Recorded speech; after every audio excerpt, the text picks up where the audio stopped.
Assalamualaikum dear students, my name is Usman Habib. Today we will discuss about base ionization constant. तो चलें start करते हैं base ionization constant क्या होता है।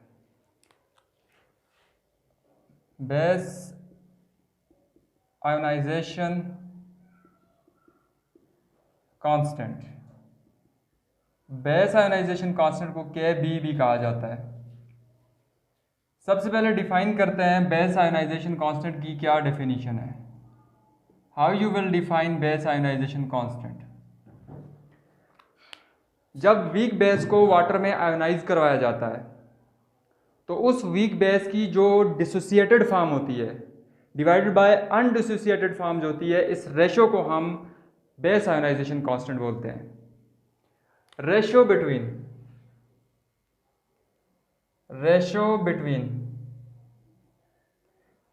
डिसोसिएटेड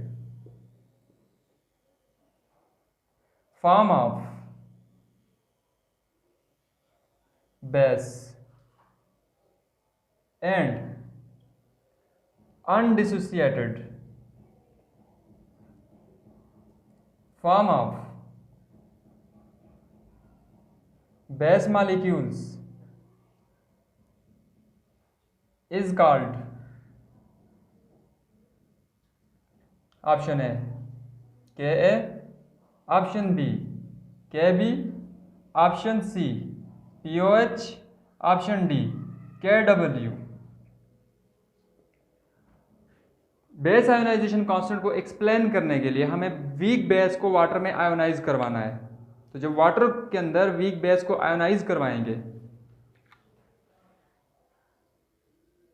जब बेस को वाटर में आयोनाइज करवाएंगे, वाटर एक एम्फोटेरिक सब्सटेंस है, एसिड के साथ बेस बन के एक्ट करता है और बेस के सामने एसिड बन के एक्ट करता है, इसलिए वाटर को एम्फोटेरिक सब्सटेंस कहा जाता है। ये बेस वाटर के हाइड्रोजन के साथ रिएक्शन करेगी और हाइड्रोक्सिल आयंस की फॉर्मेशन होगी।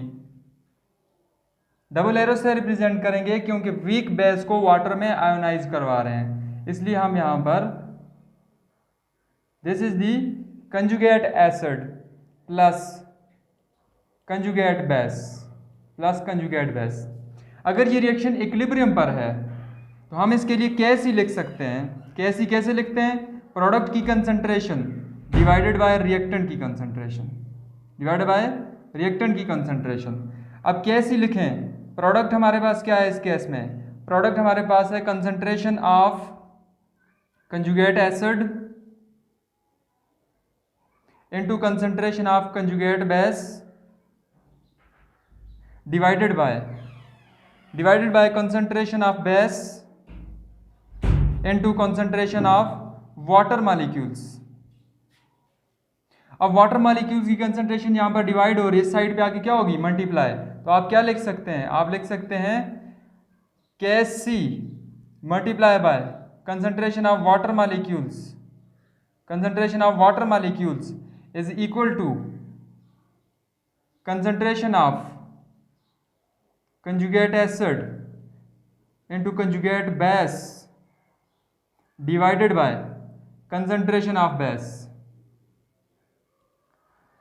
अब जो हमारे पास वाटर होता है, वाटर की जो कंसंट्रेशन होती है वो कांस्टेंट होती है। क्यों?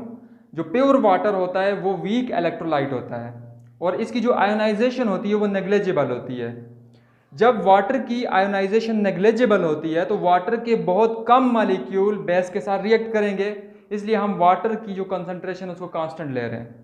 ये जो कांस्टेंट है कैसी कांस्टेंट और ये जो वाटर की कंसंट्रेशन कांस्टेंट है, इन दोनों कांस्टेंट का जो प्रोडक्ट होता है, इन दोनों कांस्टेंट का जो मल्टीप्लाई होता है वो Kb के बराबर होता है बेस के केस में। तो हमारे पास Kb इक्वल हो जाएगा concentration of conjugate acid that is dissociated form of base, जैसे dissociated form of base and that is undissociated form of base. The ratio of dissociated form of base divided by undissociated form of base is known as base ionization constant. What is the importance of Kb? What is the importance of Kb?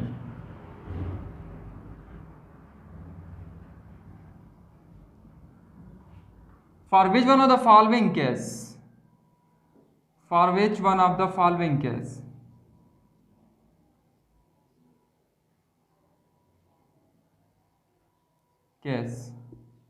base will be weakest.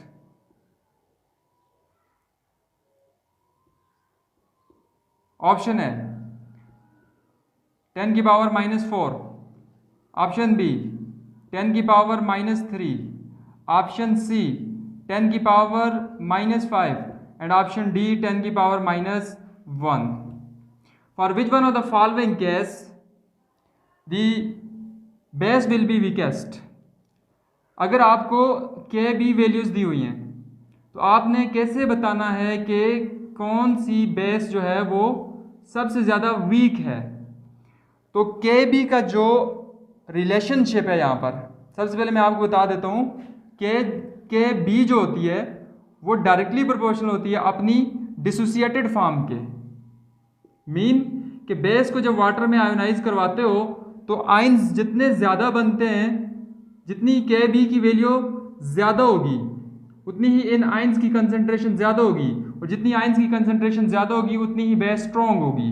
लेकिन यहाँ पर पूछ रहा है कि weakest base कौन सी होगी. तो जहाँ पर के बी की वैल्यू कम है वहाँ पर बेस वीक होगी. तो इन सब वैल्यूज़ में से सबसे कम वैल्यू कौन सी है? सबसे कम वैल्यू जो है वो 10 की पावर -5 है. तो इस केस में क्या होगा, जो बेस होगी वो आपके सामने क्या होगी, वीकेस्ट होगी. क्यों वीकेस्ट होगी? 10 की पावर -5 इन सारी वैल्यूज़ में कम वैल्यू है, इस वजह से ऑप्शन सी यहाँ पर ठीक होगा. तो अब कैसे डिफाइन करेंगे पी के बी को? पी के बी, जब भी किसी टर्म के साथ पी का लेटर लगाते हैं तो पी का मतलब होता है नेगेटिव लॉग. पी का मतलब होता है नेगेटिव लॉग. तो इसका मतलब negative log of K B that is equal to P K B, that is equal to P K B. अब यहाँ पर के बी के साथ नेगेटिव लॉग क्यों लगाया? जैसे कि मैंने पहले भी आपको बताया था कि नेगेटिव लॉग इस वजह से लेते हैं कि जो हमारे पास के बी की वैल्यूज़ होती हैं वो सारी की सारी एक्सपोनेंट फॉर्म में होती हैं.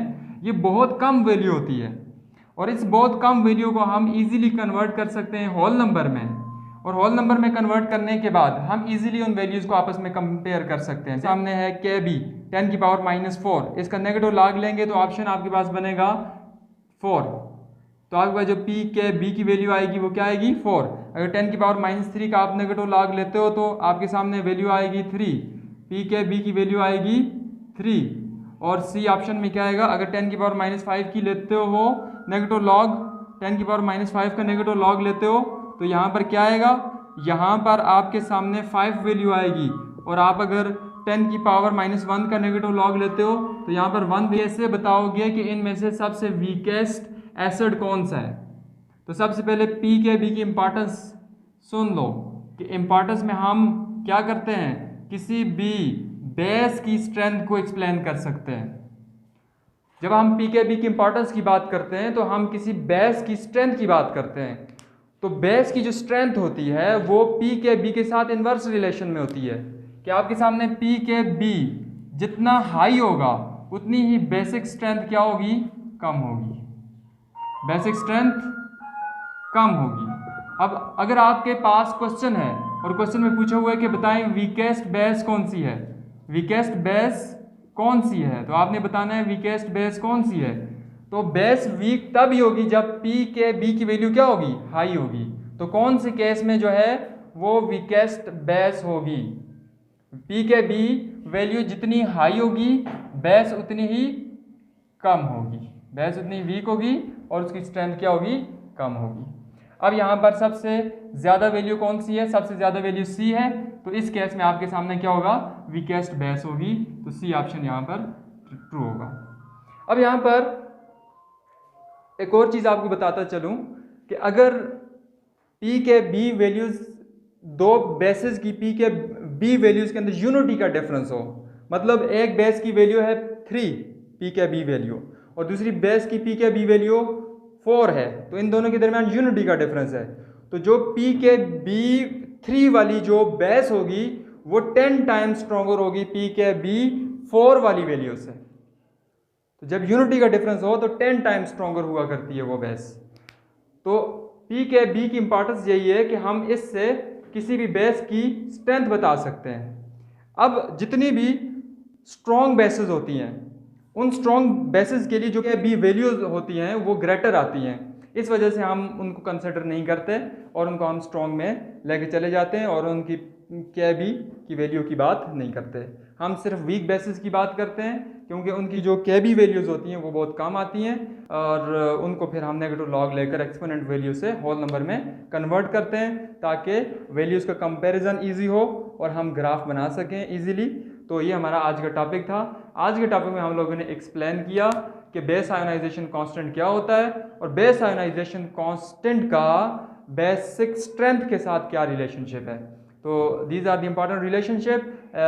In next lecture we will discuss about the how pKa plus pKb will be equal to 14 and relationship between the acid ionization constant and base ionization constant.